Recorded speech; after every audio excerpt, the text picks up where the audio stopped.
الله الرحمن الرحيم. الحمد لله الذي علم بالقلم، علم الإنسان ما لم يعلم، وتكريما وتعظيما للقلم وللكتابة قال الله تعالى: نون والقلم وما يسطرون. يمكن احنا مش عايزين ناخد بقى مقدمة طويلة في الكلام النظري، يمكن عايزين ندخل على طول على الأشياء العملية، لكن نذكر حضراتكم ان احنا في المرة السابقة كنا كتبنا النص لو انتم متذكرين معايا هو كده: وفوق كل ذي علم عليم. فكتبنا هذا النص، لكن احنا كنا وعدناكم ان احنا هنمسك بعض الاجزاء في هذا النص لشرحها ونشوف الامور اللي هي متعلقه بعضها ببعض، زي مثلا مجموعه الواوات او القاف او الفاء، ديت حروف متشابهه، فاحنا عايزين نتكلم على هذه الجزئيه وما هو متعلق بها.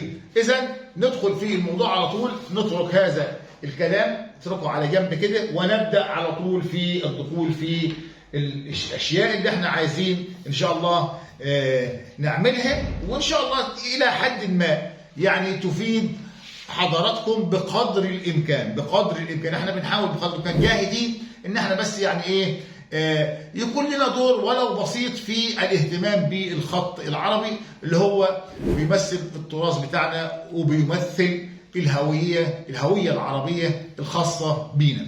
إذا نبدأ على طول. يبقى احنا قلنا في بعض الحروف المتشابهة المتمثلة في بعض الحروف المتشابهة اللي احنا هنعرفها على طول أول ما هنبدأ في الكتابة العملية. إذا برهة صغيرة عشان نبدأ في الشغل. بسم الله الرحمن الرحيم. احنا قلنا ان في بعض الحروف المتشابهة اللي هي هتكون هنا حرف الواو وحرف القاف وحرف الفاء بداية. إذا هنبدأ بحرف الفاء. حرف الفاء بيكون له رأس بهذا الشكل، جزء كده، وبندخل كده بمقدار نقطة، وبعدين ننزل كمان كده بمقدار نقطة، وبيبقى لها برضو إلى حد ما رجبة من تحت، يبقى فيه رأس ورجبة. والجسم هنعمل الجسم بناخد من هنا ونمشي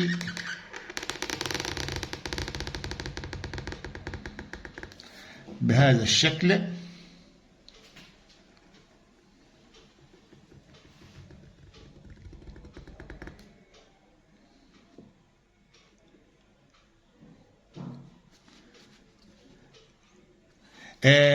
الرأس لو احنا دخلنا في عملية المقاييس، لانها برضو الى حد ما هتكون ذات اهمية، ديت الفاء، بس احنا هنحط المقاييس الدائره تمثل نقطه، عشان ما حدش فكر ان النقطه اللي هي نقطه ده الفاء يقول لك انت حاطط نقطتين ليه؟ هي دي فاء مش قاف. لا، يبقى اذا دول اللي هم المجاز بتاع راس الفاء، لكن الفاء بالتاكيد هي فوقها نقطه كده. الاتساع لو عملنا كده، الاتساع بيكون 6 نقاط. ادي نقطه 2 3 4 5 اهي، والنقطة السادسة تكون داخلة في المجاز، وأيضا مجاز لرجبة الفاء، وممكن نقول إن هنا بيكون في ميل نقطة كده، يبقى ديت الفاء. طيب إيه الشبيه بيها؟ المتشابه معاها هي القاف، يبقى نفس الرأس أهي،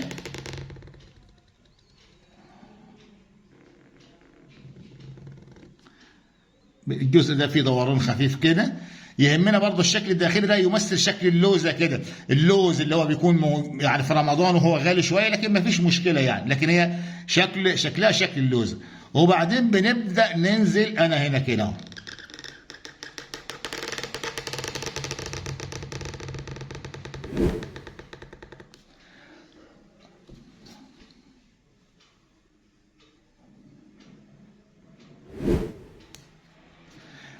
القاف، ديت القاف.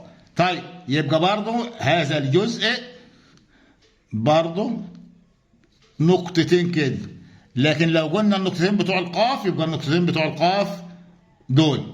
طيب عندنا هنا الاتساع 1 2 3 4 5، يبقى القاف اتساعها 5، يبقى إذا كان دي الاتساع 6 أهي، دي الاتساع 5 نقاط فقط. ودرجة الميل هنا عندي 2. درجة الميل 2. يبقى ديت القاف درجة الميل 2 اهي بهذا الشكل.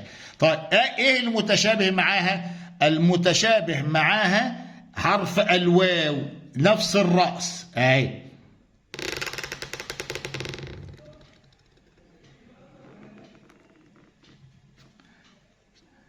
بس اذا كانت القاف لها رقبه هنا متسعه او بننزل تحت شويه، الا ان الواو بناخد من فوق مباشره كده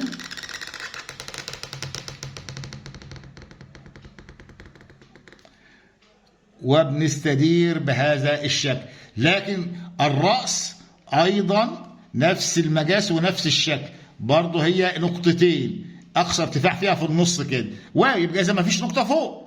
لكن نشوف المقاس 1 2 3 4 اهي. ودرجة الميل عندي ايضا نقطتين كده اهي. يبقى ديت الواو اتساعها كام؟ اتساعها 4 اهي. يبقى دي بالترتيب كده 6 5 4. ولكن برضو الشيء بالشيء يذكر ان الواو لها شكل كمان. اذا كانت دي بتسمى واو مجموعة، فأنا عندي ما يسمى بالواو الخنجرية.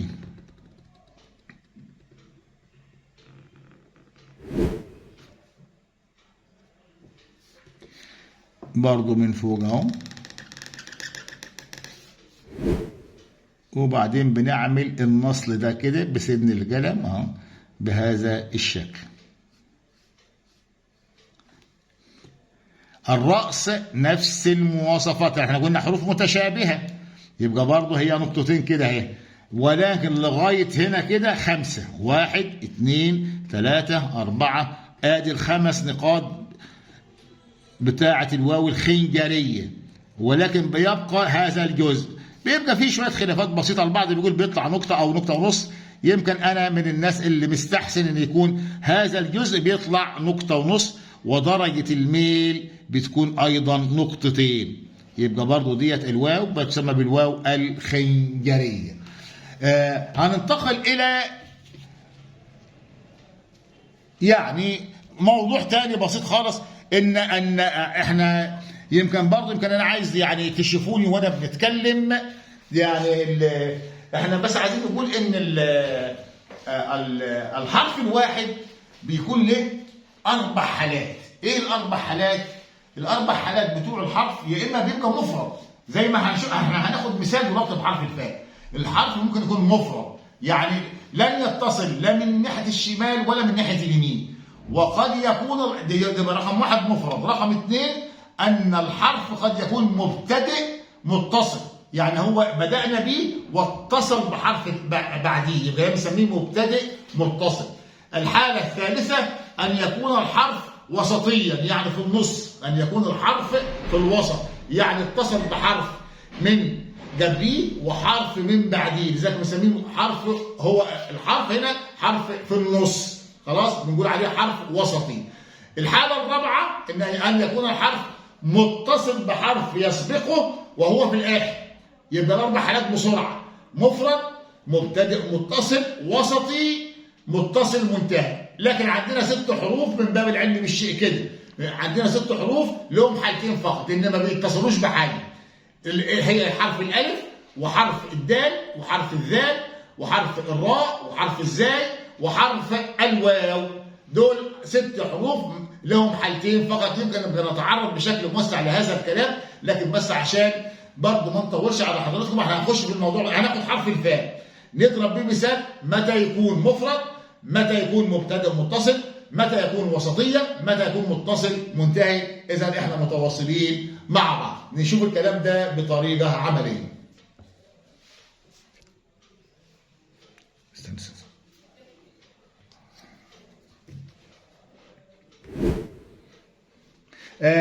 يبقى احنا كتبنا الحروف المتشابهة: فاء 6 نقاط، قاف 5 نقاط، واو 4 نقاط، النقطة درجة الميل هنا نقطة، نقطتين، ثم ديت واو أخرى بشكل آخر بنسميها واو خنجرية. المهم احنا قلنا للحرف 4 حالات. تعال ناخد مثال بحرف الفاء. أنا عايز حرف الفاء يكون مفرد لوحده مش متصل بأي حاجة.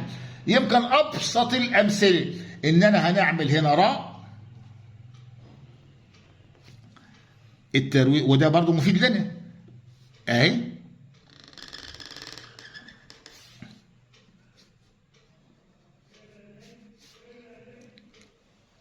ينطبق على المجاسات بتاعتها او النسبة بتاعتها هي ما ينطبق على حرف الواو 5، ودي بنسميها راء خنجرية. احنا بس خدناها عشان هتريح او عاملين هذا الشكل، هيريح حرف الفاء. يبقى هناخد حرف الفاء ده اهو، لا هيتصل بشيء من ناحية اليمين او من ناحية الشمال، هو هيبقى لوحده كده اهو.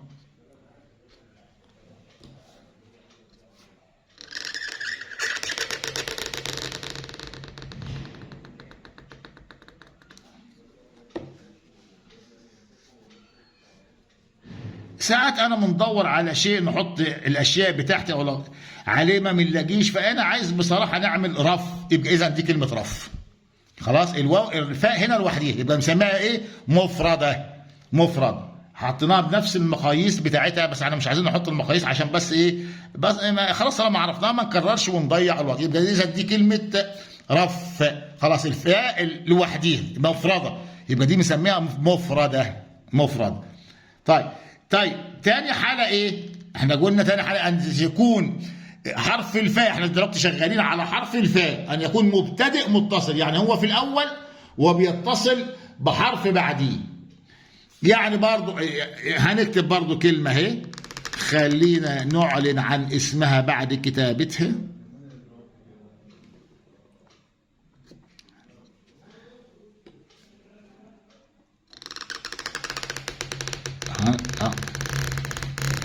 هنطلع لفوق اهو.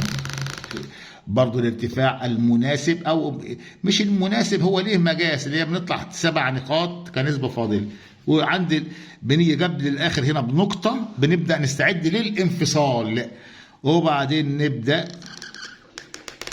نعمل يعني تكمله الحرف بهذا الشكل اللي هو 5.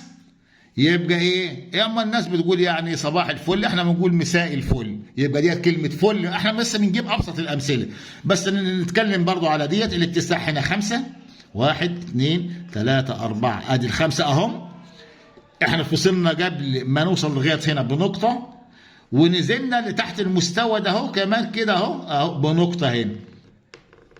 يبقى دي فاء مفرده. يعني لو حبينا برضه يعني نحط المقاييس اهي 1 2 3 4 5 6، وفي درجه منها مش عايزين نبوظها. يبقى ايه؟ الفاء هنا مفرده، الفاء هنا مبتدئه متصله. تمام؟ يبقى هي في الاول واتصلت بحرف بعديها. في عندنا هيبقى بعد كده اهوت اللي هي الفاء الوسطيه والفاء المتصله منتهي.